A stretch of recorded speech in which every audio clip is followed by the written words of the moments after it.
In this video, we're answering all your burning questions, including how much this massive space costs us each and every month. All right, you guys have asked us a bunch of questions over on Instagram and we're gonna answer them pretty much in order, so they could jump all over the place, but there's some awesome questions in there, not only about our reselling business, but also a little bit about our future. So let's get into it in no particular order, reading from the script here.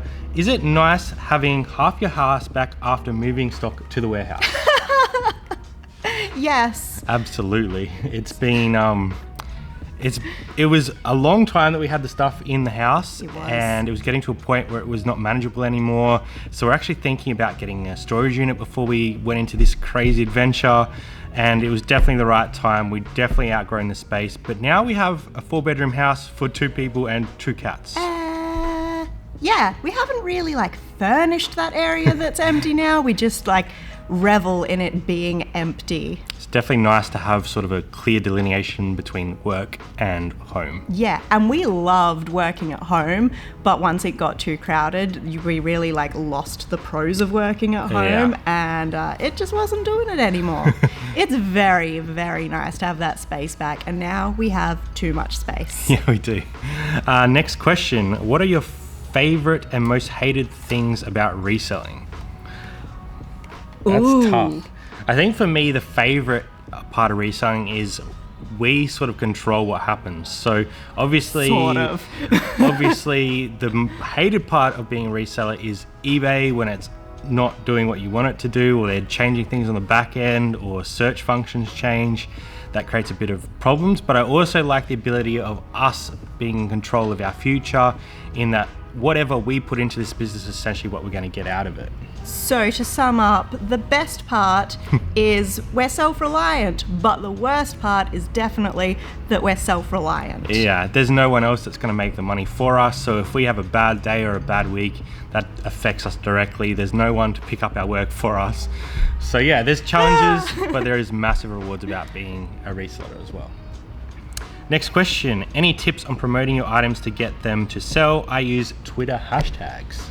Ooh, we don't use Twitter hashtags. No, I think that would work really well if you have a strong following and if you built a brand behind yourself that you could kind of push to Twitter and maybe people come across and buy. We pretty much only use eBay's promoted listings, and we kind of promote at a set rate, which we'll talk about in future because I know there is a question about that coming up. Ooh, spoilers. But yeah, if you have a social media presence or you have a brand that you could sort of use, like maybe Facebook to help promote your items on, that probably would be an option, but it's not something that we currently use. I would say that we actually use eBay for their traffic so that we don't have to do that marketing. But also eBay is integrating in things like using social media through their platform. Yeah, absolutely. So yeah, plenty of options out there, but at the moment we're just using eBay promoted listings. Put your tips in the comments. Next up, thoughts on opening your photo space for others to come in and utilize? That's a good question. I think for us it would be difficult because we're pretty much using that photo booth and the other one flat out all the time we're here, because the amount of listings we're trying to pump up between the 3 stores, and there's essentially 3 people photographing at different points in the day. Yeah, we try and coordinate. There isn't too many extra hours available for people to come in and actually use it. If I was to build another one, then potentially, but I don't know if we have the space for another one, so maybe we could make space for a second photo booth. We would probably use it a little bit too. Probably. And we could open it up. Yeah, we'll definitely think about that one. Interesting. Next up, no questions this time, just a big thanks for all your content here and on YouTube. Thank you very much, really appreciate that. We love sharing our journey here. It is very hard for us to continue putting out videos each and every week with all the stresses and responsibilities with the business, but we are trying to make sure we get a video up each and every week for you guys. So thank you very much for the support. We do really appreciate it. Next up, what's your favorite thing to flip on eBay and make a profit? Yep, pick me. I like selling tarot cards. Ooh, yeah, there's some awesome tarot cards out there. Yeah, there's some that are worth nothing, just like every category. It's hit and miss, but there's some that are worth really good money. And the best thing is that there are no item specifics in the metaphysical category. You're just used or new. Take some beautiful pictures. They're always gorgeous. Some of them smell good. I think for me, that's really tough. I was trying to think on the way in, and I think that finding like really cool typewriters and being able to flip them for really a profit is something that we really enjoy. Obviously, they do take a bit of space. They are sort of difficult to ship, but they're just really cool to find. They're really, generally, if you find the right stuff, you'll get some good money for them. And not too many people are willing to invest in them because they are sort of heavy and awkward to ship. So that's something that we've really been enjoying. I don't think we have any left in stock at the moment. We are out of stock because they sell pretty quickly when we pick up the right ones and the colourful ones. That can be your favourite because you're not the one who packages them. Yeah, it's true, it's true. Packing tarot cards in so a if you satchel. guys have tarot cards or typewriters, let us know. We love them. Next up, what's the ultimate goal in reselling? That is very hard to say. I think that goalpost for us has shifted over time. Yeah, it's moved a lot. Initially, it was like, can we make a side hustle income that's going to help us pay our bills? Then it became, can we send one of us full time? Then it was, can we send us both full time? Now it's, can we maintain a warehouse, which we have been able to do for almost 9 months now, which is, I'm pretty happy with that. I'm impressed that we've been able to make that happen.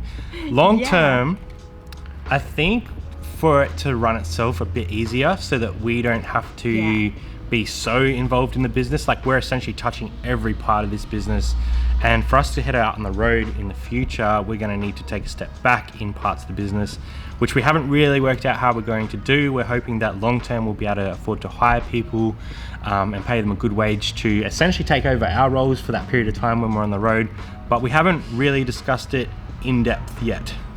I don't know how I'll go like relinquishing that to someone, but yeah, I would say long-term goal is to be a bit more like hands-off. Yeah, hopefully.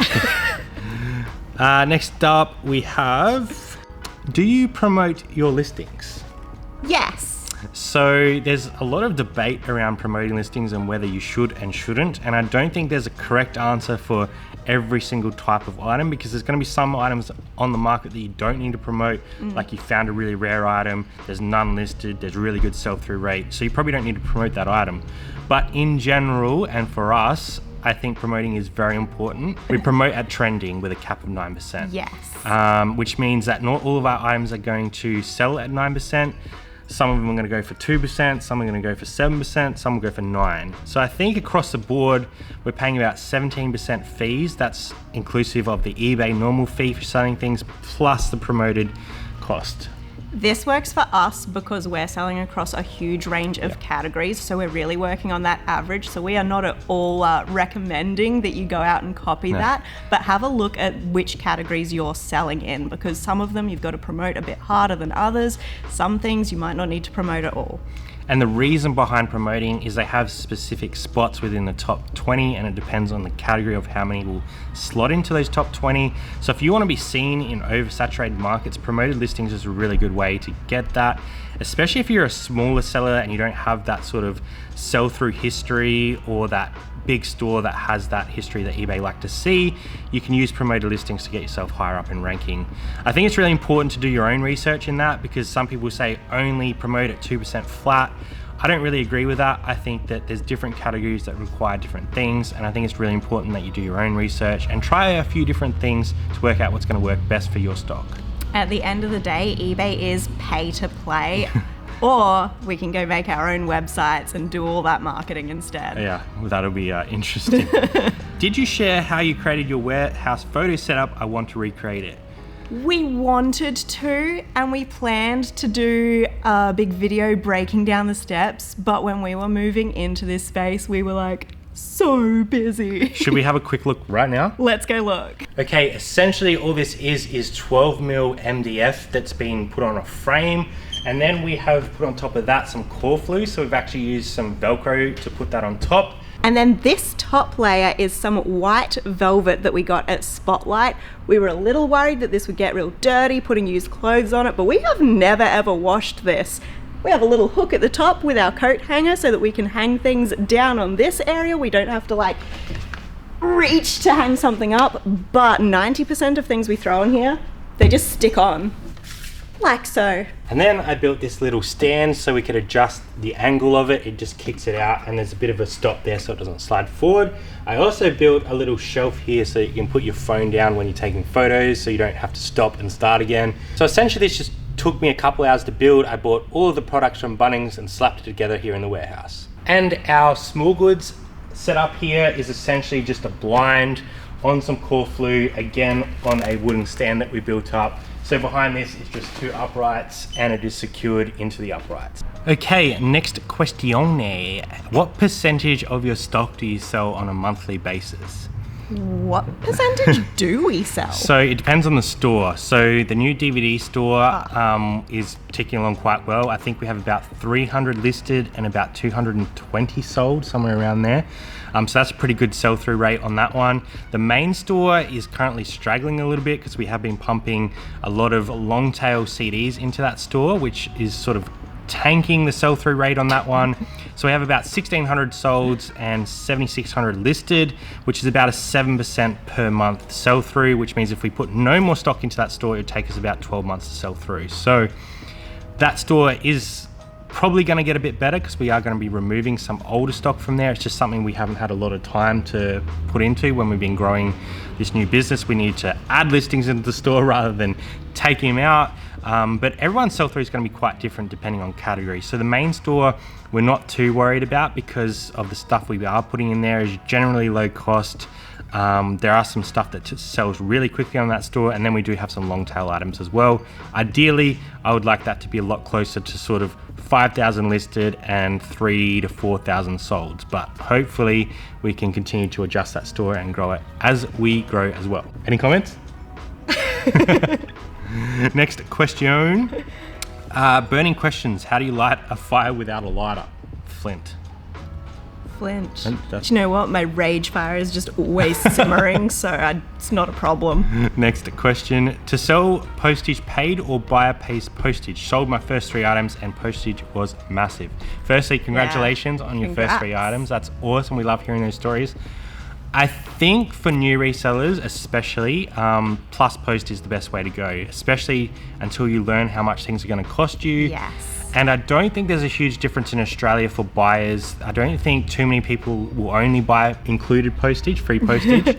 There are some advantages to offering free postage like eBay Plus, and there is some ranking gains on it, but I don't think it's a huge deal in Australia like it is potentially over in America. So completely up to you. We offer free postage on probably 90% of our stock, purely because we want to get that eBay Plus badge, and we want to make sure we're ranking really well. We also really enjoy that if people want to buy a big bundle of stuff, we can just send them offers and accept their offers. We're not refunding them postage and things. I think my biggest tip is in the start, maybe pre-package your items or just see what they'll fit in so that you know how much that's going to cost you. Then you can either work it into the price or just do plus postage, which is probably the way to go if you're starting out. Go plus post to start and then adjust as you go. Next up is, do you wash your products or just pick and sell? This is a good question. We try to only buy things that don't need to be washed. If it's clean, it's good to go. If we buy something and then we realize after the fact, oh, this could use a wash, absolutely we wash it. We don't want to send out dirty items to customers. We probably only do a load of washing like once a week, once a fortnight for the business. But generally... Yeah, we do have a steamer as well. So if there's something that needs a quick steam that will sort of sanitize it and also straighten it out, we will do that. But like Jazz says, we don't wash everything we get unless it really needs it. We're basically just putting ourselves in the shoes of the customer and saying, if I received it in this condition, am I happy or not? Is it clean or isn't it? Next question, would you go back to a real job? I think we should answer this together at the same time. Like a little countdown? Yeah. You ready? You count us down. 3, 2, 1. No. No. Oh, I had to really think about this one because, I mean, I'm not saying that there wouldn't be circumstances that we would go back into a real job, but if I could avoid it, then I absolutely would prefer to work for myself in some capacity, whether that's in this business or another business. I just can't see myself working like a 9-to-5 desk job and having to travel an hour and a half in the morning, an hour and a half at night in cold weather, and sitting at a desk in an office all day long. I can't see myself doing that again. I did it for 8 years and then sort of 10 years before that in retail. So I just can't see myself doing it. What about you? Look, I think we can both say that the jobs that we've had previously, we wouldn't go back to. We weren't happy. No. And now that we've had a taste of like waking up naturally, arriving when we arrive, eating when we're hungry, like I couldn't go back to what I was doing before, where I would do things like not drink any water for the whole day because I couldn't go pee. So if I went back to a real or normal job, this is a real job. If I went back to like an employment situation, I would definitely not be taken no shit. No. Like I have done in the past. I would be setting the standards and they can have me or not have me. Yeah. It would have to be really flexible. Yeah, I think flexibility is the main thing that we enjoy about this role. Like yesterday, Kara's husband finished work early and wanted to have lunch, so we just ducked out to lunch real quick, had some sushi, and then came back and got back into it. So the flexibility of being able to do what we want to do and adjust our lives around this business is so important. And it's really shown us that, you know, we're in the position of making our own future rather than relying on someone else providing that for us. So it really is the little things that make me feel like I'm a human and not just a number on their books. Yeah, absolutely.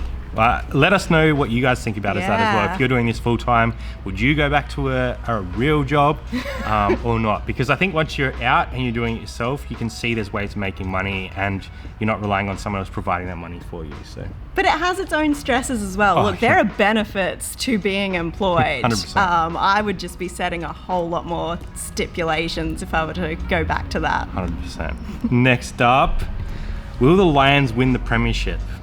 Well, the who? The Brisbane Lions. The Lions. If you ask me, no. But we'll ask the Magic 8 Ball, because that's probably the most accurate answer, I would say.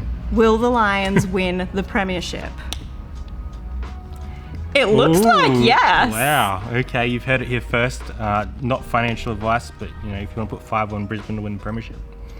We're not accountants. It's just a Magic 8 Ball. Next question. What do you do with negative feedback when what they have written isn't correct? Interesting. We had one literally yesterday on a set of surfing cards from like the 90s. And we'd photographed everything in it. We said there's 100 plus cards, like literally front and back. Bulk lot. We didn't say they were complete because there's like 130, I think, in that set. And there's a couple cards in that set that are quite valuable, but we didn't have them in the set. So we gave this guy a really good deal. He got it half price.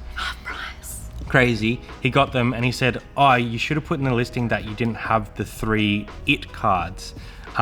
Deceitful seller has found their way onto eBay, blah, blah, blah, blah. So now it's really hard to actually get them to remove feedback on chat. They're pushing everyone to use the help function, and there's like a remove feedback section in there, and there's a few options to use, and you can sort of choose which one you think matches your situation, and make sure you write a really accurate, a really succinct a version of events in the little comments box. There's like 2,000 spaces there that you can use, so I think it's very important. Just get to the point with chat. It's very easy to confuse them. I think it's just really important to like tell them what's happened in a way that's really short but accurate. They've claimed this, it's wrong because of this, I need it removed because of this. Yeah. It's also important to point out, always be above board. If there are flaws, put it in your listing. Yeah. And then if you get a negative feedback, the first thing we do not respond to the feedback via the reply to feedback button. That makes it difficult to get it removed. We send them a message and we offer all of our help, and out of good faith with this particular customer, we were like, hey bud, So we never actually said that. We would never be deceptive because it's a headache for us as well as you. But let's sort this out. We're happy to help is a line that we put in a lot. And we actually offered him a refund because we would rather lose the like $20 than to have defects on our account, which affects our future sales. So we were able to go in and succinctly say, I should say he rejected the refund and told us to basically piss off. So we were able to say, he's said this, he's wrong because our listing clearly states everything, and he has not been cooperative. We've offered everything, and they removed that negative feedback. So quickly. Sometimes they won't, and they'll say that's the buyer's experience, but because we were really professional with him, we offered him the refund, we communicated with him saying, hey, that was never in the photos or the description. They could see that we'd done all the right things, and they just removed it straight away. If you can't get it removed there, you might want to hound a few people on chat, but they are pushing people to the automatic remove now. So be interesting to see going forward if we can't get one removed, how we're going to deal with that, and we will try and keep you guys updated as well if we do get one. Be polite, be helpful, be succinct. And if you're in the all clear, then you've got the best chance. And if they swear at you, abuse you, or they use negative feedback, like as an extortion technique, then you're good. You've won. Yeah, definitely. I had a couple over on Facebook. Oh. Your mother asked, what is your favorite color? This is a trick question. I'm not going to buy into this. Red, no. Blue, no. Rainbow. Is eBay quieter than usual for you guys at the moment? eBay is usually quieter for us in January and February, sometimes creeping into March. And then it generally starts to pick up again. Around winter, yeah. Yeah. When I say it's quieter in respect to November, which, I mean, October, November are generally our busiest months because it's leading into Christmas, and the stock that we hold generally sells a lot better around that time of year. So things have been a little bit slower, but we've been doing other things to counteract that. So we've been taking stuff to auction, we've been selling stuff on Facebook Marketplace, we've been doing some wholesale deals. So I wouldn't say eBay's hugely down. It's sort of up and down as eBay is, but we have seen some better days over the last sort of week or so. And we actually had 2 of our best weeks in a row the last 2 weeks prior to the last week. So yeah, I think if you're listing the right stuff at the right time of year, at the right price, and you're using good photos, good titles, and your item specifics, you shouldn't see those big drop-offs that do happen, obviously depending on what category you're selling. Yeah, periods that are slower for us might not be the periods that are slower for you because we're all doing different things. Absolutely. Next up, your favorite thrift item you kept for yourself. Oh, I wasn't prepared for this. I'd probably have to say I found a couple match-worn AFL jerseys, Crows jerseys in an op shop. He loves it. Didn't put anything on camera, but I think that was probably my favorite find because that's my personal collection. So I did get to keep those, which was really cool. My favorite t-shirts are op shop finds. My favorite typewriters are op shop finds. Like everything we own, I think is from the op shop. You've got some really nice typewriters from op shops. Yeah, I'm probably going to go with typewriters. Next up, your favorite brand of clothes to resell. For me, it's probably R.M. Williams or Dragon, because R.M. Williams, like, we have really good access to that in Adelaide because we have this is where it's made. Yeah, it's made here. It's quality, it's Australian, it's classic, it's iconic. And we kind of know what to buy through the R.M. Williams range. There isn't everything in R.M. Williams is not going to sell well, but we've kind of got it down to a point where we really understand the market, and we bought so much of it that we generally buy it and it generally sells pretty quick. The only caveat to that, I would say, a lot of R.M. Williams jeans do get hemmed. So just check that when you're selling them because they do take longer to sell and they usually go for a little bit less price. It pays our bills. Mine's different. Yeah, go. I really love selling black milk. Oh, yeah. It's so much fun. They just have crazy prints. They all have like crazy style names that I will spend time looking up and Googling and using Google images. And the people who buy it often like collect it. They're really invested. It's just Yeah, especially the stuff that like isn't made anymore. Yeah. That stuff like flies. If you get the right stuff, it'll literally go next day. Rare, out of stock museum print. I love finding it. I love photographing it. I feel great when I sell it. Next question, quickest way to look up similar sold prices on eBay. We've actually done a video about this not too long ago. It was a short video that talked about using locked filters. So if you do that, that'll save you a bunch of time because you don't have to select sold and you don't have to select used. You can set all those up from the start. But honestly, using the eBay app on your phone, typing in what you're trying to find, go to check, make sure you select solds and not just listed, give you a really good indication of what's selling on the market. You also want to be looking at how many are listed versus how many sold. If there's 1,000 listed and 2 sold, it's probably not worth buying.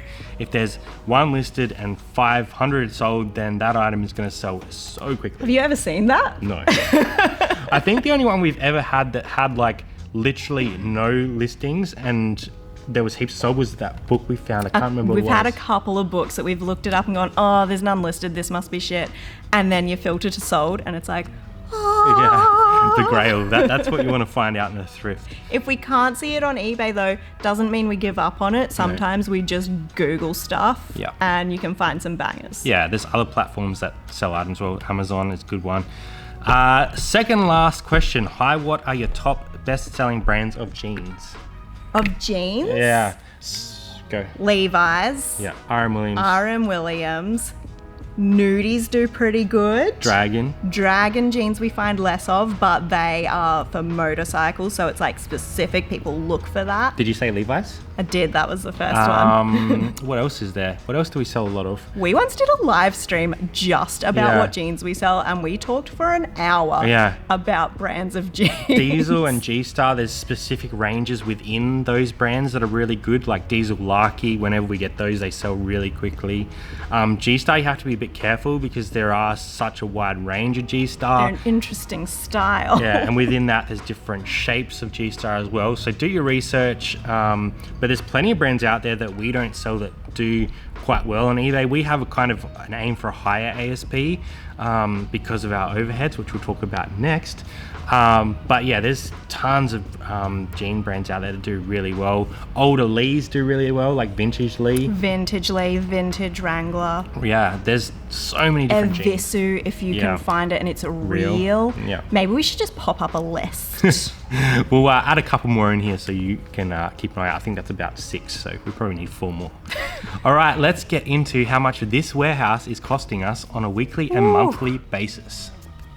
Okay, let's get into what this big old space is costing us every single week. So this space is 300 square meters with an office upstairs, and it costs us $807 every single week. Which probably does sound like a lot, but when we compared it to having a space out of a storage unit and we broke that down to an individual cost per person, this was actually the best result. So I've seen people using storage units before. If we break that down to per person, this space is essentially costing us $200 a week per person. So very affordable for the size, and I think that this opportunity was way too good to pass up. Obviously, it meant we had to up our sell through and the amount of stock we're selling, but we have so much more room to grow. All right, guys, thank you so much for joining us for this questionnaire. Let us know if you have any questions for us in the future. Maybe we'll try and do this every couple of months so you guys can get those questions direct to us and we'll be able to answer them in this sort of format. I liked it. Yeah, it was good fun. Thanks for all the questions, and we will see you next time on Aussie Thrifters. Bye for now.